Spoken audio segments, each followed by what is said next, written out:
história de Amalfi, só para vocês conhecerem bem o local. Vou dar aqui para vocês algumas notas históricas.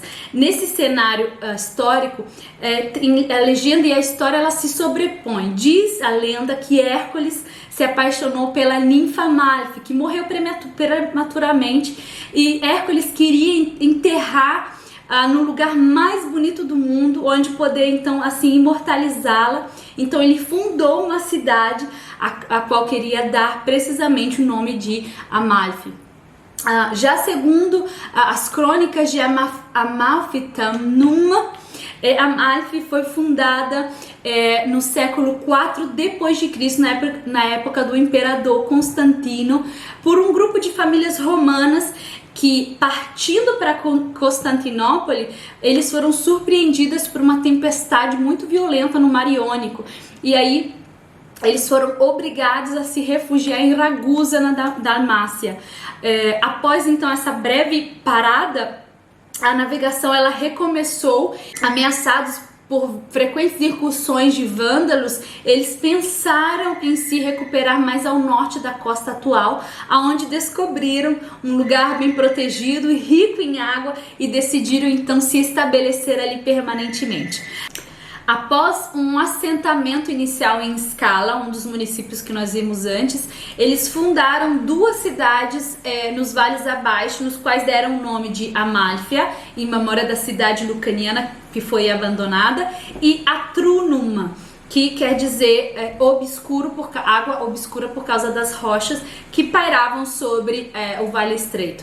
Outra hipótese, gente, diz que o nome de Amalfi ele deriva do sobrenome de uma gens romana do primeiro século antes de Cristo, a Amarfia. No século I depois de Cristo, os restos da vila romana presente perto da catedral são de fato datados e constitui a primeira grande evidência de assentamentos em Amalfi.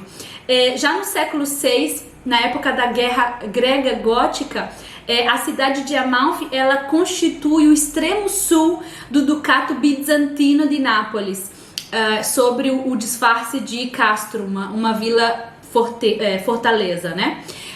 A ausência de um poder central forte, a capital de Bizâncio era muito distante, deixou então amplo espaço para a emancipação administrativa e econômica de Amalfi, que em 1596 já era bispado.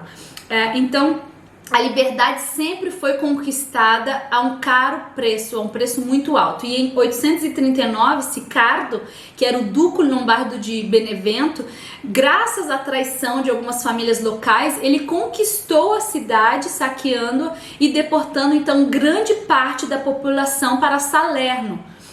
Então, após divisões internas da corte lombarda, os Amalfi, 3 anos depois, conseguiram se reagrupar e se rebelar, infligindo então uma derrota aos lombardos, matando o duque Sicardo e libertando os reféns de Amalfi que ainda estavam presos em Salerno.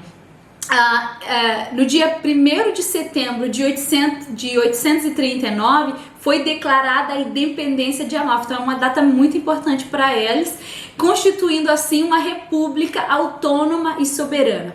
A sua grandeza, o seu tamanho, ele remonta aos séculos X, quando Amalfi se estabeleceu no campo político e comercial, tanto que os seus navios eles começaram a navegar pelos mares e ir sempre cada vez mais longe em busca de novos mercados. Os famosos arsenais, os maiores da época, inclusive, com especiarias, perfumes, sedas, tapetes preciosos que passavam ali pelo porto. Foi a primeira república marítima independente. Sua autonomia e o seu esplendor duraram até 1135, o ano que a cidade foi saqueada pelos ex-aliados de Pisa, que era a nova potência marítima emergente daquela época. Depois teve um tsunami em 1334 e a terrível praga em 1348, que aceleraram então o declínio do império. Então Amalfi perdeu a sua importância comercial, a sua independência, o seu status de república marítima. Amalfi e todas as outras cidades da costa amalfitana, que haviam sido lugares esplêndidos e ricos na história, a serem lidos, né, nos suntuosos palácios, adornados nos afrescos, nas igrejas, nas colunas e nas fontes, começava então a se tornar um país mais modesto, privado da sua riqueza que vinha, né, do comércio marítimo, e retornaram então à economia tradicional que vinha da pesca, do artesanato e da agricultura. Somente no final do século XIX, com a afirmação do fenômeno turístico, Amalfi ela foi descoberta como destino para estudo e permanência de inúmeros viajantes estrangeiros.